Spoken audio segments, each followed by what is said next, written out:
नमस्कार मित्रांनो, स्वागत आहे तुमचं डी मराठी या यूट्यूब चॅनलवर।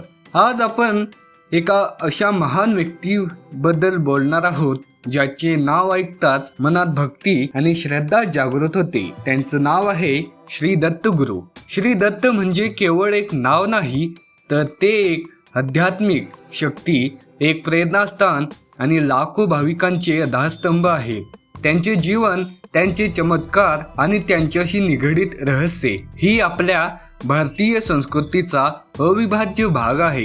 आजच्या या खास व्हिडिओमध्ये आपण श्री दत्तांचा जन्म, त्यांचे कार्य, त्यांचे चमत्कार आणि काही गूढ रहस्य जाणून घेणार आहोत। हा प्रवास नक्कीच तुम्हाला अंतर्मुख करेल आणि तुमच्या मनाला शांती देईल। तर मित्रांनो, तुम्ही तयार आहात का या आध्यात्मिक प्रवासासाठी? मग चला सुरू करूया। आणि हो, जर तुम्हाला हा व्हिडिओ आवडला असेल तर लाईक करा, शेअर करा आणि सबस्क्राईब करा आणि बेल आयकॉन दाबा, जेणेकरून आमचे नवीन व्हिडिओज लगेच तुम्हाला मिळतील। भाग 1, श्री दत्त कोण आहेत? श्री दत्त, ज्यांना दत्तात्रेय किंवा दत्तगुरु म्हणतात, हे हिंदू धर्मातील त्रिदेव ब्रह्मा, विष्णू आणि महेश यांचे संयुक्त अवतार मानले जातात। त्यांना त्रिमूर्तीचा अवतार असेही म्हणतात, कारण ते सृष्टी, स्थिती आणि लय यांचे प्रतीक आहेत। जन्मकथा। पुराणानुसार श्री दत्त यांचा जन्म ऋषी अत्री आणि त्यांची पत्नी अनुसया यांच्या पोटी झाला। अनुसया त्यांच्या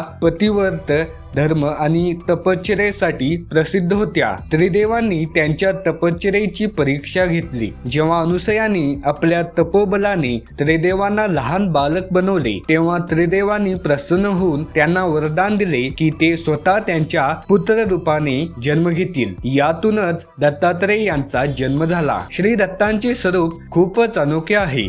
त्यांचे तिन्ही चेहरे त्रिदेवांचे प्रतीक आहे। त्यांच्या समोर असणारी 4 कुत्री 4 वेदांचे प्रतीक मानली जातात, तर कमंडलू आणि त्रिशूल त्यांच्या तपस्वी आणि शक्तिशाली स्वरूपाची ओळख करून देतात। त्यांच्याकडे असणारी शंख आणि चक्र ही विष्णूंची प्रतीकात्मक दर्शवतात। आदिगुरु।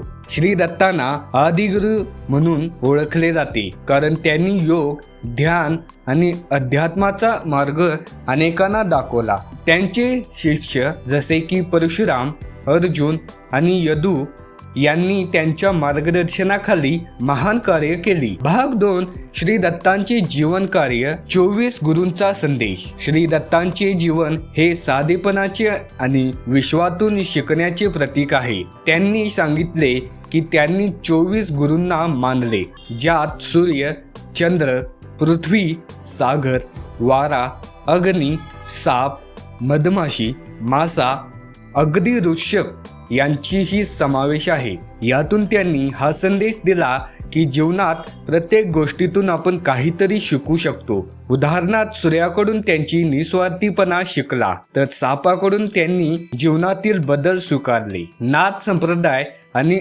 अवधूत परंपरा। श्री दत्तांना नाथ संप्रदायाचे आद्य प्रवर्तक मानले जाते। त्यांनी योग, तंत्र आणि अध्यात्माचा गूढ मार्गाचा प्रसार केला। अवधूत गीता हे त्यांचे एक महत्त्वाचे साहित्य आहे, ज्यात आत्मसाक्षरता आणि जीवनमुक्ती यावर सखोल मार्गदर्शन आहे। प्रसिद्ध तीर्थक्षेत्र। श्री दत्तांचे अनेक प्रसिद्ध मंदिरे भारतभर आहेत। यामध्ये गागनापूर श्री क्षेत्र, नरसोबाची वाडी, गिरनार आणि महूर यांचा समावेश आहे। ही तीर्थक्षेत्र भक्तांसाठी अत्यंत पवित्र मानली जाते। दत्त संप्रदाय। श्री दत्तांनी स्थापन केलेल्या दत्त संप्रदाय आजही लाखो भक्तांमध्ये लोकप्रिय आहे। यात दत्त भावनी, दत्त महात्मा आणि गुरुचरित्र याचे पठण केले जाते, जे भक्तांना मार्गदर्शन आणि शांती प्रदान करते। भाग 3, श्री दत्तांचे चमत्कार आणि रहस्यमय कथा। चमत्कार कथा 1, गागनापूरचा चमत्कार।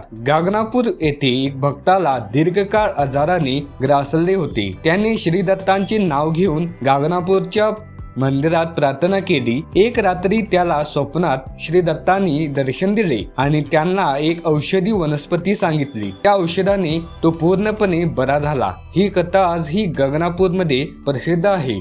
चमत्कार कथा 2. दुष्काळात पाण्याचा झरा. एकदा एका गावात भयंकर दुष्काळ पडला होता.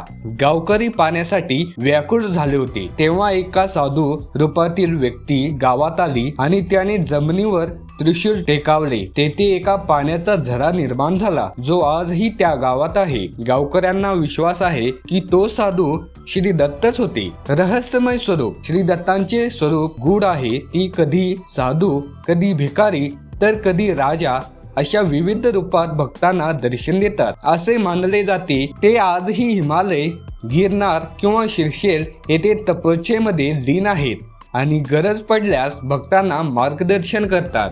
भाग 4. दत्तांचे मंत्र आणि साधना. ओम दत्तात्रेय नमः हा मंत्र भक्तांमध्ये अत्यंत लोकप्रिय आहे. यांच्या जपाने मन शांत होते आणि आध्यात्मिक प्रगती होते. दत्त बावनी 52 दोहांचा हा संग्रह भक्तांना शांती आणि समृद्धी प्रदान करते.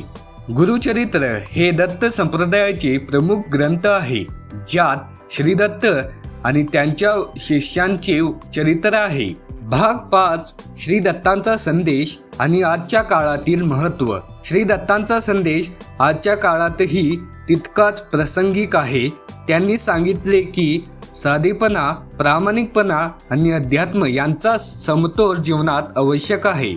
सर्व विश्नेष सन्नादिती हा त्यांचा संदेश सांगतो की विश्वातील प्रत्येक गोष्ट परमात्माशी जोडलेले आहे. आपण निसर्ग, प्राणी आणि माणसांची एकरूप होऊन जीवन जगले पाहिजे. आजच्या धकाधकीच्या जीवनात श्री दत्तांचे तत्वज्ञान आपल्याला तणावमुक्त आणि सकारात्मक राहण्यास मदत करते. त्यांचे अद्भुत तत्व आपल्याला सांगते की खरा आनंद आत्माशी जोडले जाण्यात आहे, बाह्य सुखामध्ये नाही. मित्रांनो, तुम्ही श्री दत्तांचा कोणता संदेश तुमच्या जीवनात पाळता हे आम्हाला कमेंट्स मध्ये नक्की सांगा. आणि मित्रांनो, श्री दत्त गुरूंचे जीवन, त्यांचे चमत्कार आणि त्यांचा संदेश आपल्याला खऱ्या अर्थाने प्रेरणा देतो. त्यांचा आशीर्वाद आपल्या सर्वांवर राहो. तुम्हाला हा व्हिडिओ कसा वाटला? श्री दत्तांशी संबंधित तुमचा कोणता अनुभव किंवा कोणती कथा आहे ते कमेंट्स मध्ये शेअर करा. आणि हो, अशाच माहितीपूर्ण आणि प्रेरणादायी व्हिडिओसाठी डी मराठीला सबस्क्राईब करा, लाईक करा आणि तुमच्या मित्र परिवारासोबत शेअर करा. पुढच्या व्हिडिओमध्ये आपण आणखी एका रोचक आणि आध्यात्मिक विषय घेऊन येणार आहोत. तोपर्यंत जय गुरुदेव दत्त. धन्यवाद.